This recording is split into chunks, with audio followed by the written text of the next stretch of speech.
Hey guys, welcome back to another episode of Champion Cycle. On this episode, we are going to dive into ECU flashing, what it is, the basics of what it does, the benefits you can see on your motorcycle. Obviously, they vary between motorcycle.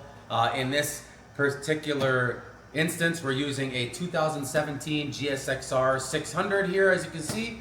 I'm going to go through, on this particular model, how to pull the ECU. I mean, just as you can watch me, it's super easy. But then we're going to break down a lot of stuff in the ECU flashing program, certain things we're going to do, why we're going to do them, and just so you have an understanding of what ECU flashing does when you mail it into whomever or take it in for a tune to wherever. Stick around. This is a quick one for you guys, but I think you guys will find it interesting, right? So let's go ahead to start. We're going to pull the ECU.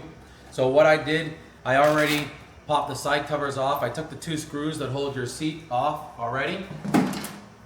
There's two screws on your tank for this particular model. I mean, every model is basically the same concept, more or less.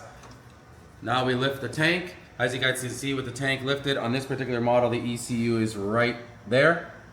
So we're gonna go ahead and pop off this little cover.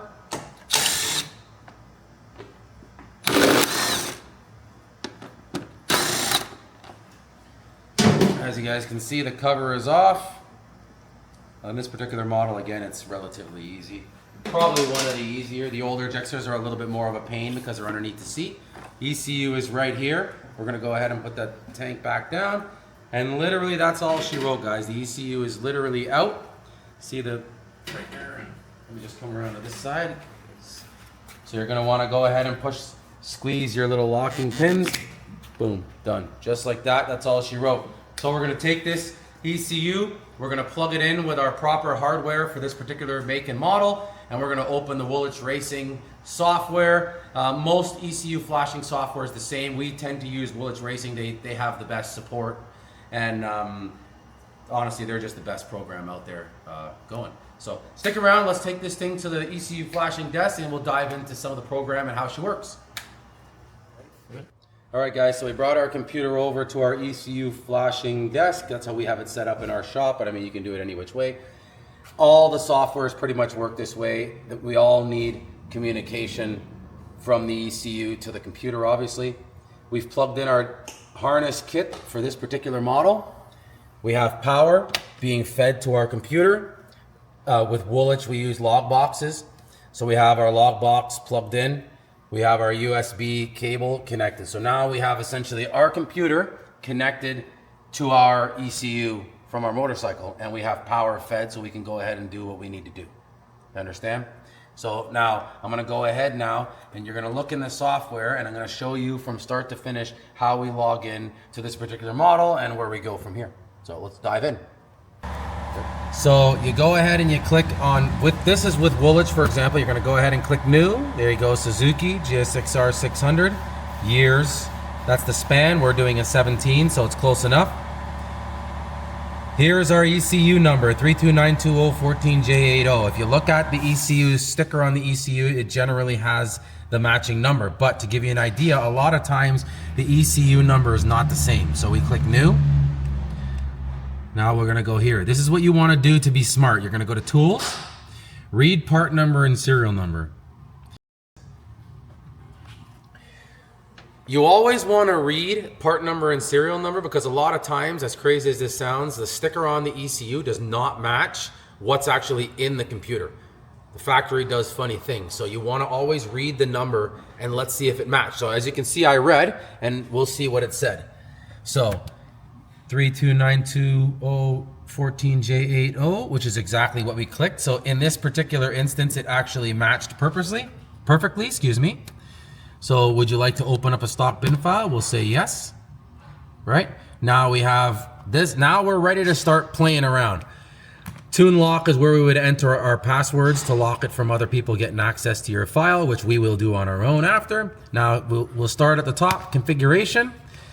Now you're going to want to unify the fuel maps, unify fuel cylinder maps, unify ignition. This just makes tuning and tweaking easy for you. We're maintaining offsets, generally safest bet for street tunes. This is basically a good street setup, guys. So you're going to unify everything, just makes things easier for you. Go ahead. Now we're going to go to fuel map. Now in fuel map, you can see here there's intake air pressure, right? So we have here the throttle position sensor, right? That's TPS maps. Now if we went into IAP, we're getting inlet absolute pressure maps, right? So you can play with the two of them. Different bikes have different reactions and use IAP in different areas than others. And you can see here there's two maps, map 0, map 1, which is essentially limp mode and regular mode, or when your FI light is on a Gixxer. Map A, map B, map C, pretty straightforward stuff, right? Now fuel mapping, when you mail your ECU out to one of these places that is gonna flash tune to us or other shops or anybody, essentially they're using their own database of tunes and bikes that they've manipulated and played with on their dyno generally, or not, or they're just gambling with your ECU, but they will load that fuel map section with a map that for whatever reason they feel works for your application. So a lot of times it's not necessarily the same. For example, you might have a 2017 GSX-R 600 with an Akrapovic exhaust. The only map your tuner may have is the same bike with a Yoshimura exhaust, and then a couple for an M4 and a couple open, for example, open pipes. So he would then look at your actual pipes and be like, okay, an Akrapovic pipe is pretty big. A Yoshimura pipe is pretty big. I'm gonna run with this map because it's the closest of the maps I have to this application, right? So that's the fuel map section out of the way. Now we're gonna do ignition. So we're gonna go ahead and click on ignition. Here's our maps. So as you can see, map A works. So to give you an example, for this particular instance, we're gonna do all of our changes in map A because obviously B and C need to function as intended, right? So if you look at map 0, map 1, we're double checking. They do not change, meaning they're running the same map. So we're gonna maintain the same. Now, we would look at the timing maps here, and you can see the timing maps. You can see where the timing was advanced and started retarding until it's fully retarding, right? So what we're gonna wind up doing is we're gonna grab the higher area. This is just keeping in mind, guys, this is just a flash tune. So this is not being able to play with these numbers like you've seen some other guys do on their YouTube videos where they'll play with the numbers, they'll make a YouTube video, they'll do some runs, they'll see the actual reaction that change had, and then they'll go ahead and make some more changes and they go back and forth, right? That's the great way to dial it in, which we do and others do when they're actually dyno tuning. But in this case, we're gonna continue. So what we're gonna do is I'm gonna highlight this area. So what I'm doing, just to give you an example, is I'm highlighting the area before the timing started retarding. Retarding meaning pulling degrees of timing. So I'm grabbing that whole area and pretty much where it was at 49, 48, and I'm maintaining that flow of timing. I'm not letting it retard. But then I am gonna go ahead and grab and I am gonna advance to make it safe 3 degrees, okay? Boom, done. Now I'm gonna copy the whole page. I'm gonna go ahead to map 0 and I'm gonna paste. So now we're maintaining the same kind of map. So that's pretty much it for timing. So it's pretty straightforward. Now again, I'm gonna reiterate again and again and again to save from the trolling that I'll wind up getting from this video. This is just for flash tuning. If it was on the dyno, we could manipulate these numbers a lot more drastically. You can see the changes that the dyno makes and the effect it has, the changes you've made. You can see the effects that it had on the motorcycle, and you can go ahead and add more, retard more, advance more. You can play in the midsection. You can play in different areas, right? But again, this is a mail-in flash tune concept, right? This is you gotta play it safe, err on the side of caution to make sure that you don't do damage, but at the same time gain performance, right? So we're gonna go ahead now and go back. That's essentially timing. Now, if we click on other maps, here's where the real magic happens. Now, if you notice when you flashed your ECU, whoever you sent it to, you got it back and you were like, oh my God, it's so amazing. This person's the best flash ever. Essentially, Anybody who knows what they're doing will give you the same great kind of flash. This is why flashing in general is just great to do regardless of who you choose to do it. This map that I'm on right now, to give you an example for a GSXR, because that's the bike we're talking about, and most bikes, actually almost all bikes. If we look here at the secondary throttle plate map, you see it says here STP. Same thing, map 0, map 1. Now if I click map 0, map 1, it's the same. Okay, so these control essentially the secondary throttle plates. There's a bunch of other, the Woolwich Racing software tells you a little bit, gives you some advice as to what they are, breaking it down a little more for you, but in layman's terms, it's a secondary throttle map. So, and it's independent by gear. See, we're on gear 0. So let's start from the top. We're gonna do gear 6. To give you an idea, what I'm gonna wind up doing is I'm gonna add 25%. So I changed that value to 25. I'm gonna highlight the entire board and I'm gonna add 25%. That's in gear 6. Now I'm gonna go to gear 5. I'm gonna add 25%. Okay, I'm gonna go to gear 4. You gotta do each gear independently, right? So gear 3, as you guys can see, I'm just clicking the gear, drop down. Gear 2, I'm sliding over. I already have it highlighted, so I just press add because I already have 25 put in. Then I'm gonna go to gear 1. I'm gonna slide over and I'm gonna press add. So that's all the gears. Now what I'm gonna wind up doing is I'm gonna go down to the bottom. If you notice, I added 25%, which accelerated the secondary throttle blades 25% from 2000 RPM to redline. But if you notice, it never had 100% throttle. So to give you an idea, let me just do this here to show you. I'll walk backwards, okay? So I'm gonna grab that area because I don't want any restriction. I'm gonna open it back. That's gear 1. Now I'm gonna do the same thing. Look at gear 2, still at 96. Now I'm gonna go up. Now check this out. You guys are gonna find this pretty cool. So gear 3, again, I'm doing the same thing. Gear 4, gear 5, gear 6. I'm just adding each one, okay? So this is every gear, okay? 1, 2, 3, 4, 5, 6. Let me double check. 3 is done. Now let me give you an example. Let's say 5th gear, okay? Let's say 5th gear, or let's say 1st gear better, okay, guys? For the sake of argument, 1st gear. Let me take away the 25% I just added. Okay, but because it's a percentile, it pulled too much. It pulled more away. So what I'm gonna do is I'm gonna go to value trim. This shows the amount of changes we've made.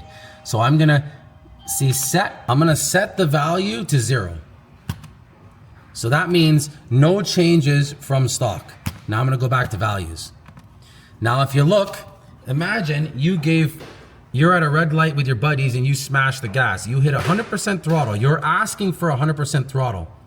And as the bike's rising in RPM rate, which is here, 2,000, 3,000, 4, 6, 7, 8, 10, 13, this is how much throttle you're actually getting, despite the fact that you're asking for 100, 20, 30, 40, slowly. By the time you hit, look, 8,000 RPM, the bike finally gave you close to 100, 96.5, but never 100.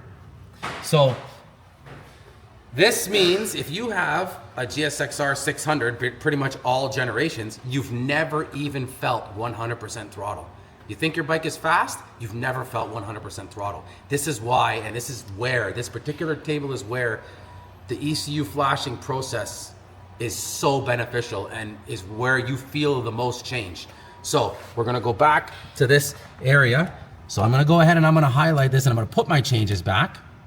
And I'm gonna go ahead and I'm gonna grab and make that 100 as well. So there we go. Now we're 25% faster. I'm not gonna open this up to 100 completely. It'll just make the bike unenjoyable. If it was a race bike, might be a different situation. If the bike's on the dyno, we could play around a little bit more and see cause and effect, so to speak, right? So this is all, I did this all in map 0. So now I'm gonna highlight this because remember we know they're the same tables. We're gonna go to map 1, we're gonna paste. We know they're the same table because we already checked. I'm gonna go back to map 0. I'm gonna highlight that. I'm gonna go to map 1. I'm gonna paste it. I'm gonna go back to gear 3. I'm gonna go back to map 0 because that's the one we changed. See all the 100s appeared? I'm gonna copy again. I'm gonna go back to 1 and I'm gonna paste it. I'm gonna go back to gear 4. I'm gonna go back to 0. I'm gonna copy and I'm gonna paste, and I'm gonna do this all the way. Now, some people may be watching this and say, oh, you don't really have to do it that way because they run the same secondary throttle plate in this gear and that gear. Yes, you are right. Some bikes do, some bikes don't. When you're flashing a dozen to 24 motorcycles a week, you like to err on the side of caution. Side of caution meaning I like to make sure that I do the same process with every bike, regardless of whether the servo, the secondary throttle plate is doing the same thing or not. And I swear I know my job is always done right. Now keep in mind, guys, we made all of our changes in map mode A. That's the secondary throttle plate. So I'm gonna go ahead and click OK in order to save those changes. Now we're gonna go back to other maps because there's still more to do. Look how much stuff we can do in here. I always press OK in the event something happens. I don't lose the work I just put in. Now we're gonna work our way down the list. So now, the next step is exhaust valve opening. So now that we're in an exhaust valve, as you guys can see, it's more or less the same concept. There's gonna be 2 maps, there's all the different map modes, and there's the different gears. As you guys can see here, this is the actual map showing how much the exhaust valve opens and when. So RPM right here, opening percentage, and demand, essentially, right? So if you guys look here, 99.6, for example. So what we would wind up doing now, because this bike still maintains his servo, he has not removed it, what we'll do is we'll go ahead and open this, let's say 10%. But you see how the value went to 109, right? We can't have that. So we're gonna go ahead, value trim again. We're gonna go to set. We're gonna set that to 0. That's gonna bring us back to unchanged. Okay, now we're gonna go back to values. Boom. Okay, so now let's say we manually do this now. Okay, so we're gonna go ahead and we are going to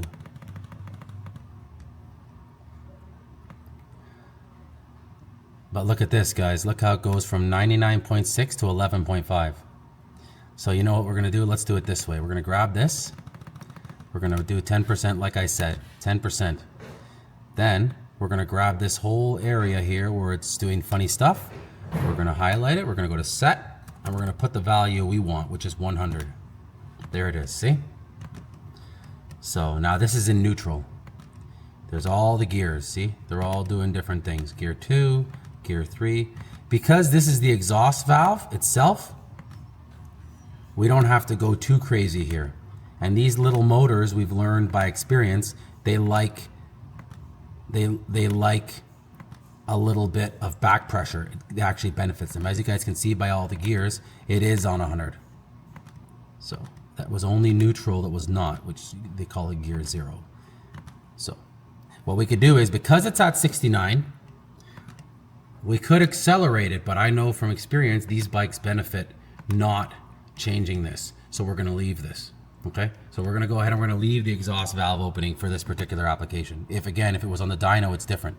Ram air, we could update this, right? This map, literally the ram air map specifies how much extra fuel is added based on RPM and gear, okay? We could play with this, but again, if it's not on the dyno, we're kind of playing with fire. So we'll go ahead and accelerate this whole map 10%. Just so we can give it some more fuel and we know the motor will burn it safely. Now this particular bike has an electronic steering dampener. We're gonna go ahead and click there. This is our steering dampener table. What we usually do on these jixers, now this is gonna be dependent on rider, we're gonna add 20% right there.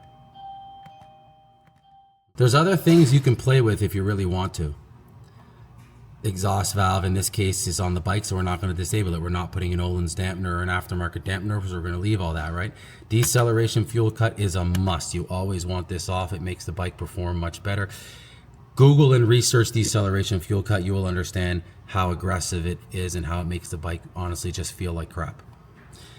Disable the idle secondary control. There's a lot of other little things you can do. We're going to leave this particular flash tune at this. Okay, very simple, right? Now, if you come back, we're gonna wind up putting in here, we're gonna put in our flash tune lock code that we use. That's in.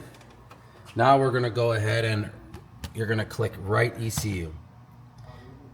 Do we wanna save? So now what we're gonna wind up doing is we're gonna save the name. We save our files by the name of the person that we are actually flashing for. then we know. Do you want to say yes to all of these items? In our case, we do. You can go ahead and read them all if you like, but in our case, we do. And that's it. We press OK.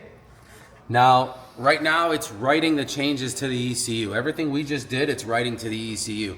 If you follow along on the bottom here, you'll see it says erasing ECU, don't panic. This is what you want to see. And then you're going to start seeing it's going to go ahead and start syncing baud rate and making changes. And here you go. Write progress. And that's it. Just like that, we have flash tuned the ECU with our basic flashing. Now, for the purpose of this video, I'm gonna go ahead and put this in the bike. We'll start it up, make sure there's no FI lights. You guys will see. In our case, we are actually doing a cat delete to this bike. So I am gonna grab a different map and put it in the fuel map section. But for the sake of showing you guys the basics of ECU flashing and how it works and why it works, and the benefits, this will suffice. So as it's writing, hang tight and let's see when we fire this bad boy back up, and we'll make sure there's no lights, and that's pretty much all she wrote, guys. All right, guys, so as you saw, we did all our little quick tune flash stuff. We have our ECU all flashed with a little horsepower sticker on there. We're gonna go ahead and plug it in. Very simple. Obviously, we are going to mount the ECU back inside and button up the seat, which I don't need to show you guys how that goes because you saw me take it off. Regardless, here we go. Key on. Suzuki problems, we have to hold the clutch. Fire it up.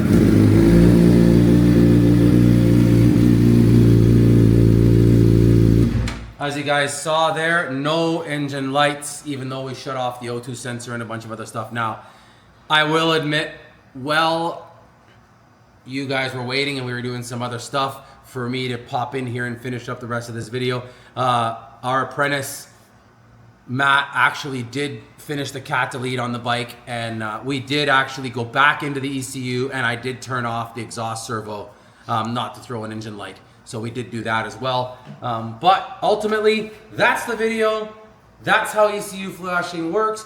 If you notice, a few things to touch on. Some models, you have to turn the key off and on twice for 10 seconds. You may notice that if you mailed your ECU into somebody and they told you that. Generally Yamahas and some of the Kawasaki's and stuff like that. A lot of the newer bikes have those type of startup situations, we'll call them. Some models like the new ZX10s and stuff like that, when you get your ECU back from whoever flashed it, from us or any other people, you will find your dash is flashing like crazy. You just have to plug in your OBD2 scanner, or actually it would be the new 6-pin red diag port. You'd plug in and you'd go ahead and clear, you just clear all the codes and boom, she comes back to life. Some bikes are different. You may flash your Yamaha R1 or MT09 or MT10 and all of a sudden you're like, why do I have 300 lights on the dash? Or you may flash a Honda CBR 650 and all of a sudden you've got 20 codes and you're like, what the hell, what's wrong? Don't panic, clear the codes and they just disappear. Some ECUs do that during the write process. They throw up codes, and some of the ECUs do not allow for auto clearing of the codes like some of the more modern ECUs. That basically, in a nutshell, is what you get when you do a flash tune from pretty much most places. They just don't talk about it, but we do.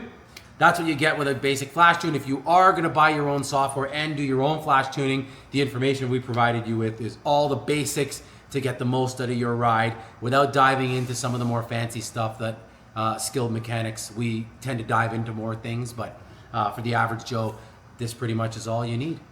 So, hope you guys enjoyed this video, guys. Please, as you know, if you like our videos, like, comment, subscribe.